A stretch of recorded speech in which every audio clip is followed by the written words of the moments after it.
Selamat pagi, salam bertemu kembali di kelas 12 IPA 2. Selama ini kita sudah lama belajar bersama, mulai dari kelas 10, kelas 11, sampai dengan kelas 12.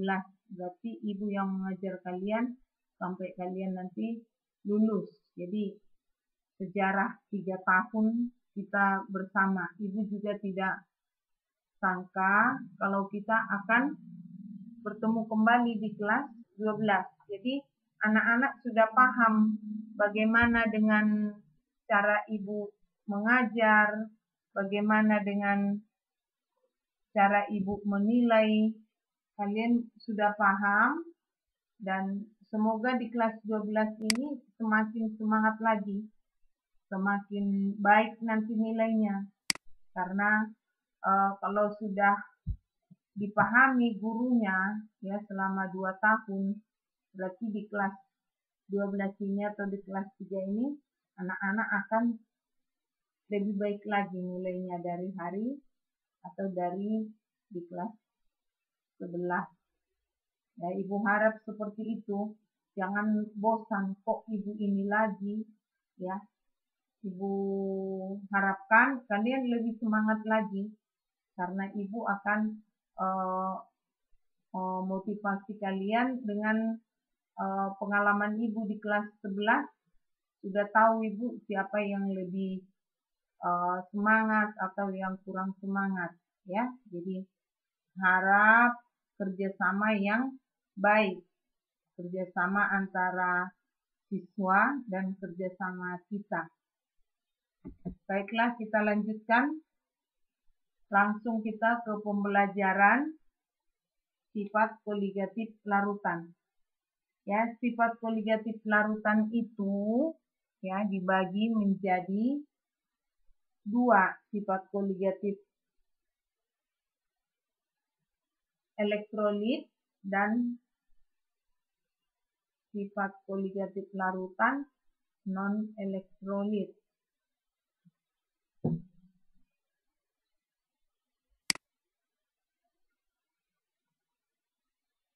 Pertama, kita belajar dulu dengan satuan konsentrasi yang akan kita pakai nanti di dalam perhitungan sifat koligatif larutan. Satuan konsentrasi itu yang kita pakai yaitu molaritas atau kemolaran, molalitas, fraksi mol, kemudian ada persen massa.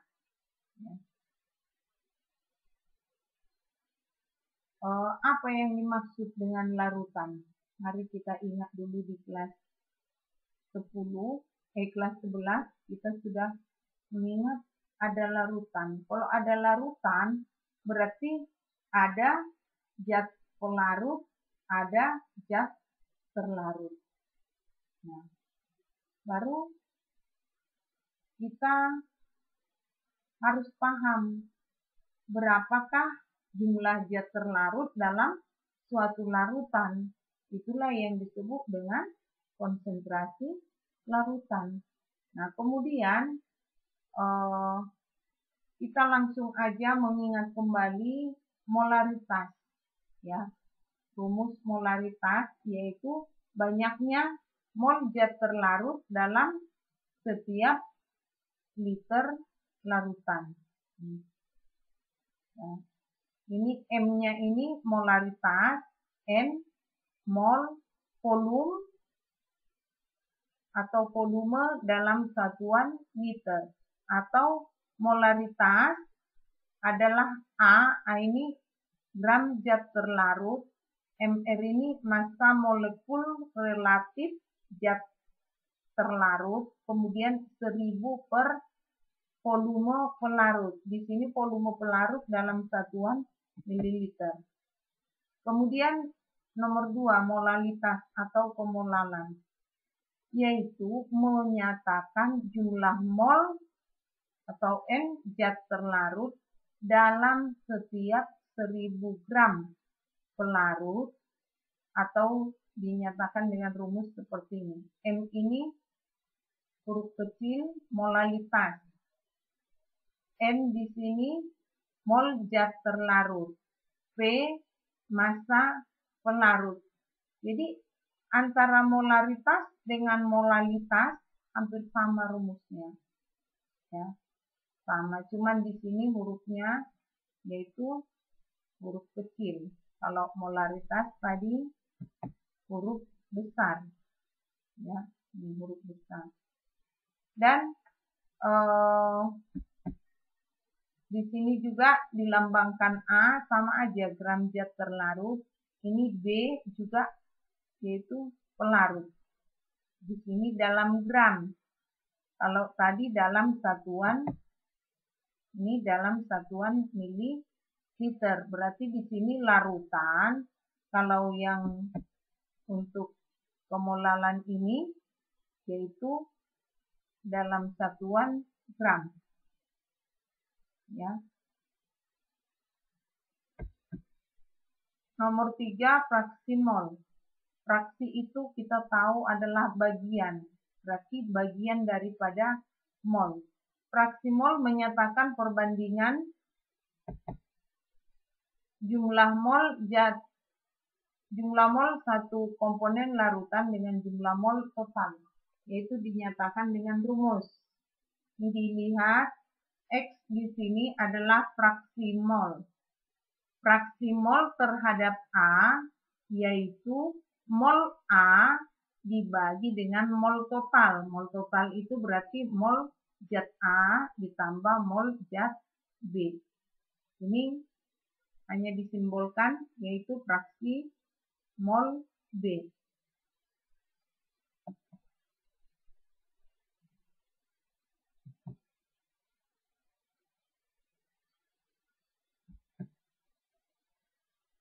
Antara fraksi mol A dengan fraksi mol B atau penjumlahannya harus tetap satu. Maksudnya jumlah fraksi mol zat terlarut dan pelarut itu adalah satu. Jika salah satu diketahui, ya apakah dia pelarutnya atau terlarutnya, ya kita bisa cari fraksi mol yang lain. Ini keterangannya, ya.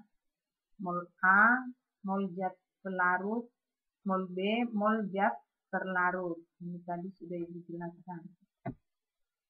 Kemudian nomor 4, persen massa, ya, itu adalah menyatakan persen massa itu menyatakan massa suatu zat dalam gram. Menyatakan massa suatu zat dalam gram yang terdapat setiap 100 gram campuran. Jadi persen massa itu dirumuskan sebagai berikut. Persen massa adalah perbandingan massa zat dalam campuran dibagi massa seluruh zat atau seluruh campuran dikali 100%. Mari kita ulangi atau sebagai pemahaman, pengayaan, hubungan atau konversi satuan konsentrasi, yaitu hubungan persen massa, hubungan persen massa dengan molalitas atau pemolalan. Jadi hubungannya molalitas sama dengan massa zat terlarut dibagi massa molekul relatif zat terlarut dikali 1000 per massa pelarut. Kemudian yang bagian B, hubungan molalitas dengan molaritas. Molaritas sama dengan massa zat terlarut dibagi massa molekul relatif zat terlarut dikali 1000 per volume pelarut. Ini hubungannya. Jadi nanti ini akan kita temui di dalam perhitungan sifat koligatif larutan. Ini contoh soalnya, kalian baca, dan jika ada yang mau menanyakan nanti boleh, ya. Silakan dibaca dulu. Ibu tidak menjelaskan satu persatu ini dari sini nih. Kamu baca. Jadi kalau ada yang kurang jelas bisa ditanyakan, boleh melalui WA nanti di grup, ya, boleh ditanyakan. Kemudian kita lanjutkan sifat koligatif larutan itu tadi sudah Ibu jelaskan, non-elektrolit dan elektrolit. Kalau non-elektrolit, ya, tanpa faktor Van Hoff atau I. Apa saja sifat koligatif larutan itu? Sifat koligatif larutan itu terbagi menjadi 4. 1. Penurunan tekanan uap disimbolkan dengan delta P. Penurunan titik beku disimbolkan dengan delta TB. Kemudian kenaikan titik didih disimbolkan dengan delta TD. Tekanan osmotik atau osmosis disimbolkan dengan P. Nah, jika anak-anak nanti menemui soal, ya, ini kadang disebut delta TF. Ini menjadi delta TB. Ya, dia pakai bahasa Inggris. Kalau ini buat ini pakai bahasa Indonesia. Jadi ada versinya pakai bahasa Indonesia, ada versinya pakai bahasa Inggris. Jadi dicek nanti simbol atau buku yang menggunakan apakah pakai bahasa Inggris atau pakai bahasa Indonesia. Ibu ulangi lagi, ya, sifat koligatif larutan non-elektrolit dan sifat koligatif larutan elektrolit. Sama. Ini juga termasuk sifat koligatif larutan. Ini sama. Yang elektrolit dan non-elektrolit sama. Ada 4. Hanya saja yang elektrolit dipengaruhi oleh faktor Van Hoff atau I.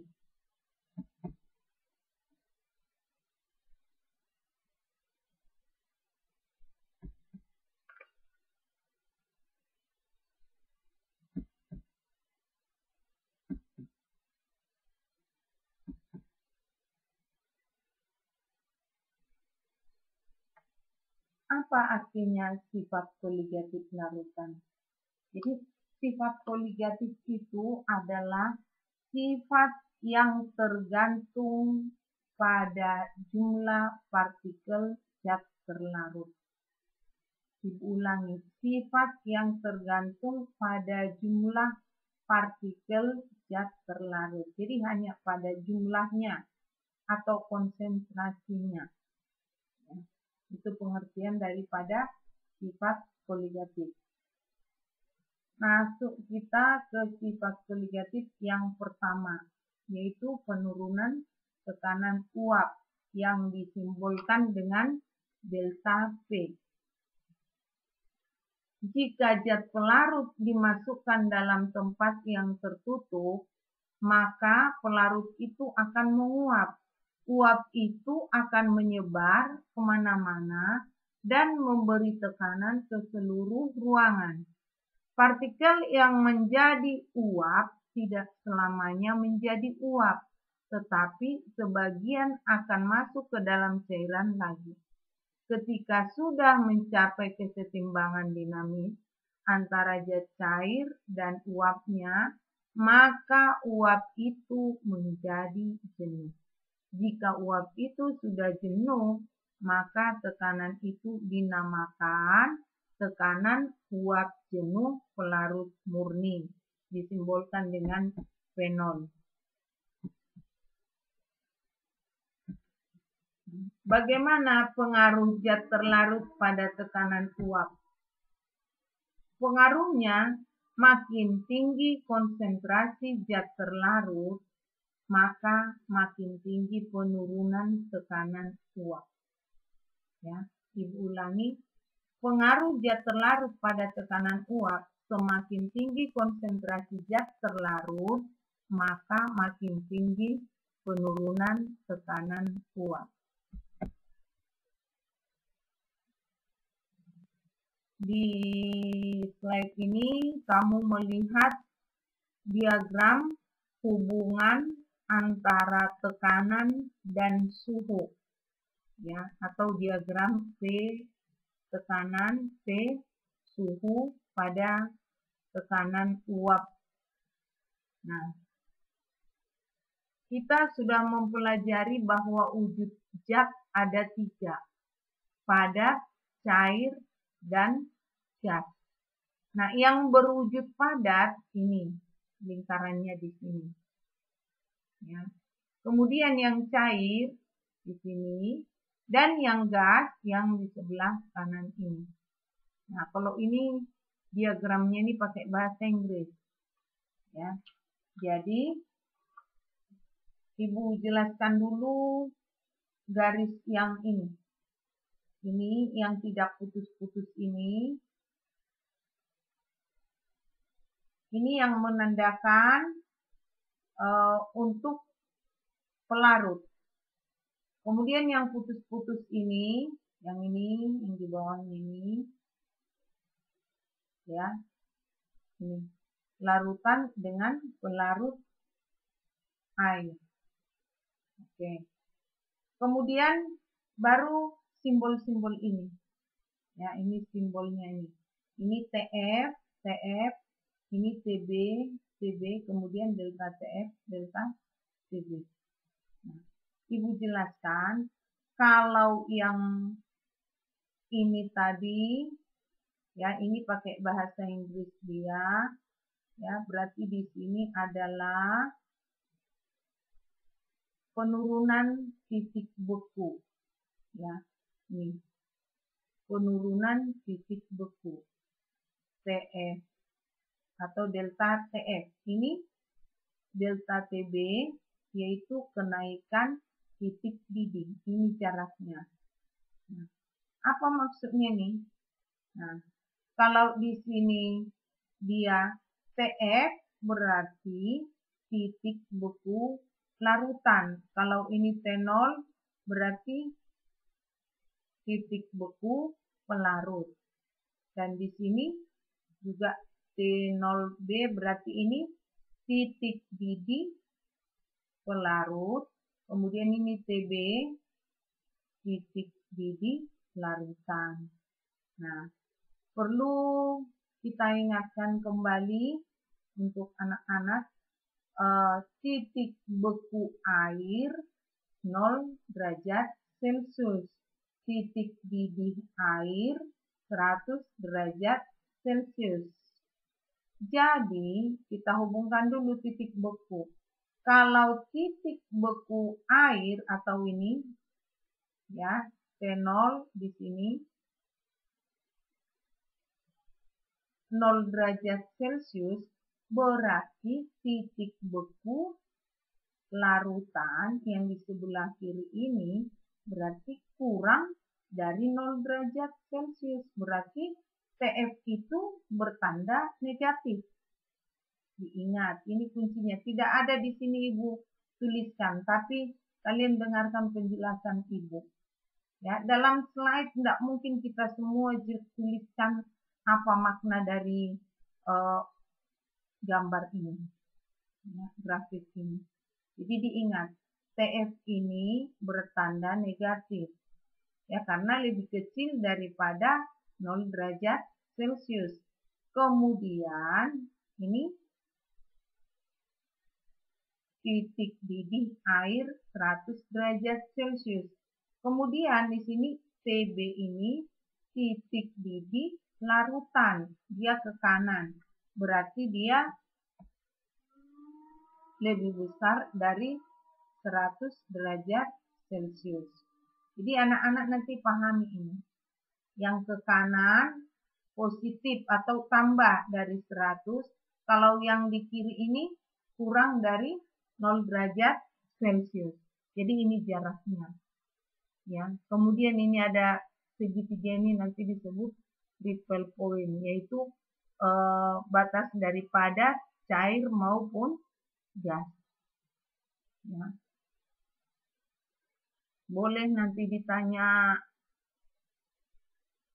kalau kurang jelas, dan akan Ibu kirim juga di WA, di grup, grup WA kita penjelasan dari video-video pembelajaran ya. Jadi supaya kalian lebih memahami dan bisa juga kalian cari sendiri referensi yang lebih mudah agar lebih mudah kalian pahami. Ingat ini garisnya, ini P 1 ATM, ini P, di sini tekanan uap, di sini P suhu. Jadi diagram tekanan dan suhu. Artinya pada tekanan uap air. Jadi suhu ketika tekanan uap di atas permukaan jet cair sama dengan tekanan uap luar disebut dengan titik didih.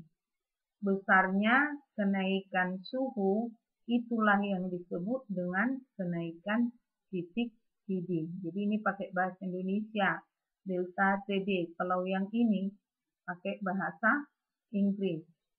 Ya, jadi dipahami nanti simbol-simbolnya itu.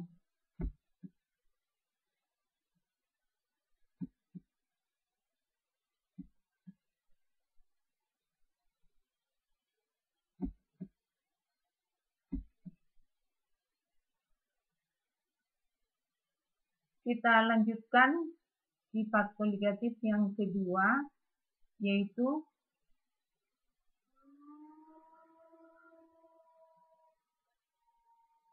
penurunan titik beku atau delta TB.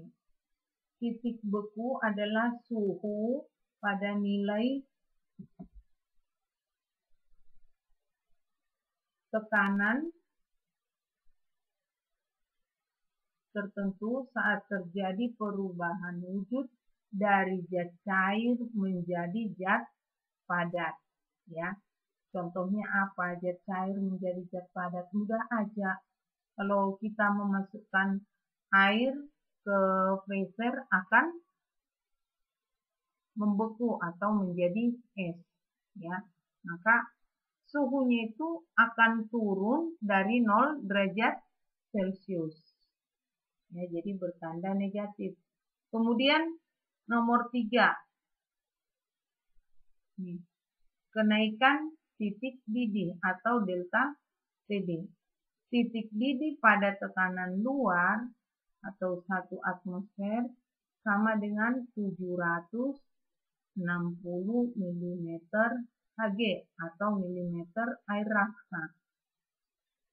Atau tekanan udara permukaan laut yang disebut titik didih normal.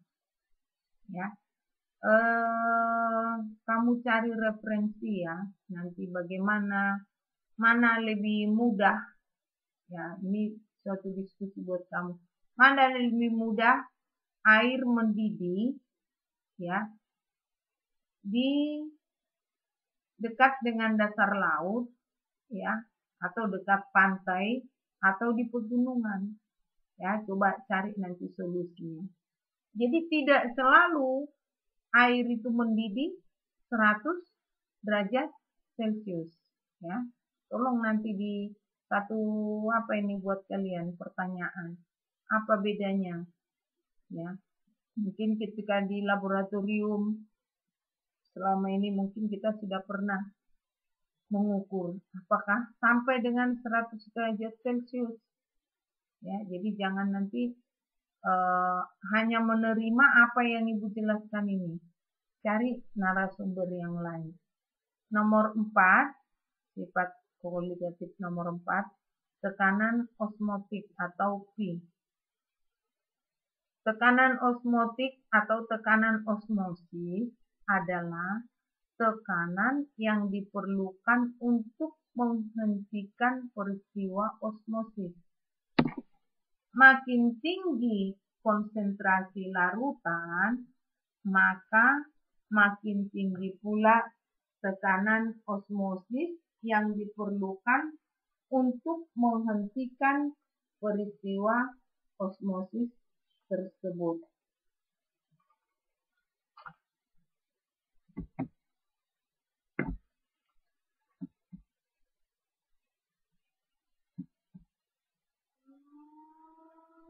Di slide ini kita lihat, ini pipa U namanya.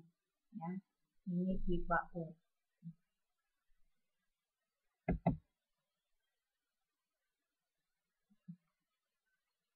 Jadi, ada zat terlarut, ada pelarut. Zat terlarutnya ini, yang di sebelah kiri. Yang di kanan ini pelarut. Boleh kita katakan, ini A, zat terlarut, B, zat pelarut. Peristiwa osmotiknya, air berpindah menuju larutan yang berkonsentrasi lebih pekat pada uji tekanan osmotik larutan. Keterangannya kita baca sama-sama. Adanya kecenderungan kedua larutan untuk mempunyai konsentrasi yang sama. Maka pelarut dari larutan yang memiliki konsentrasi lebih kecil ini, ya, kita lihat ini lebih pekat ini, yaitu A, akan mengalir ke larutan yang konsentrasinya lebih besar, yaitu B. Peristiwa perpindahan larutan, ya, yang memiliki konsentrasi lebih kecil, yaitu pelarut ke dalam atau ke larutan yang memiliki konsentrasi lebih besar atau zat terlarut. Ini yang dinamakan dengan osmosis atau tekanan osmotik.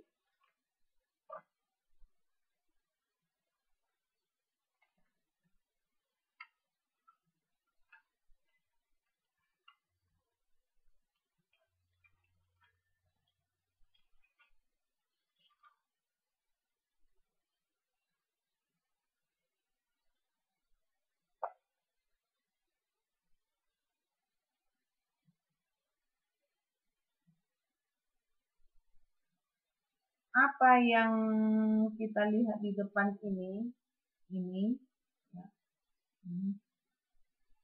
ada ini pemisah, ini juga pemisah. Ya, pemisah ini kita namakan dengan membran semi permeabel. Ya, ini ada pemisahnya.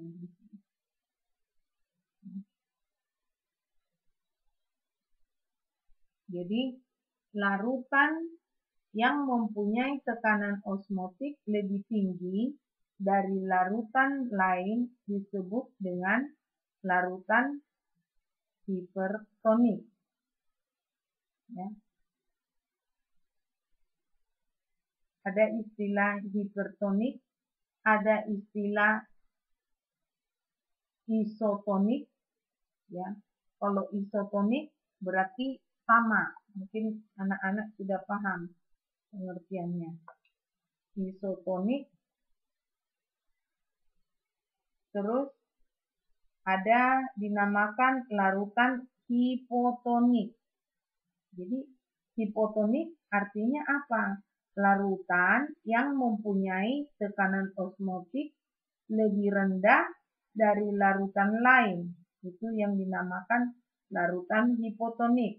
Tadi larutan hipertonik artinya larutan yang mempunyai tekanan osmotik lebih tinggi dari larutan lain. Nah, kalau isotonik artinya apa? Ya, kalau larutan isotonik artinya larutan yang mempunyai tekanan osmotik yang sama dari larutan lain. Jadi ada istilah itu, ada 3 istilahnya. Di pertemuan pertama ini sampai di sini dulu kita cukupkan. Kemudian nanti tugasnya akan Ibu bagi atau Ibu kirim. Kalau biar lebih cepat mungkin Ibu atau bisa kalian simpan lama Ibu kirim melalui WA. Kalau Ibu simpan di aplikasi mungkin kamu lihat terus nanti ketika Ibu sudah tutup kamu tidak bisa untuk membuka sendiri. Jadi nanti soal untuk pertemuan pertama Ibu kirim, melalui WA. Demikian pertemuan kita hari ini. Selamat pagi, tetap semangat.